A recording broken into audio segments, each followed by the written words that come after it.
Et par exemple, ouais. Il dit, il va voler du café. J'aime pas dire ça, elle n'a pas l'habit de la voleuse, mais il n'y a plus d'habit de voleur. C'est de tout, dans tout.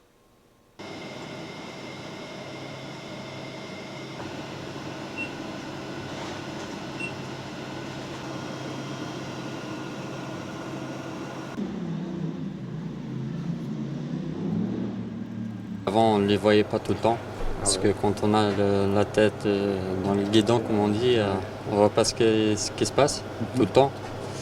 Donc certainement, il y a des voleurs qui passent entre les filets, quoi.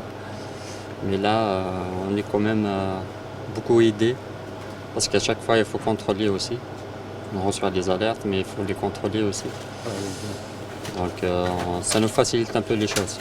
On reçoit donc une alerte, ça peut être un geste simple, ça peut être un geste ambigu, mais le pire c'est les dissimulations. Souvent c'est des dissimulations ou c'est des gestes dans les sacs, mais celui qui fonctionne le plus, c'est les dissimulations.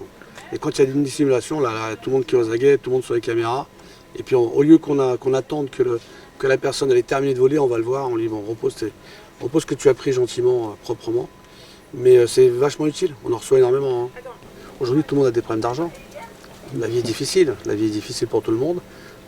Et souvent, malheureusement, même des bons clients qui achètent pour 50 €, pour 60 €, on oublie de passer un ou deux articles, mais est-ce que vraiment c'est de l'oubli? Il y a quand même un vol assez important dans tous les magasins. C'est impressionnant.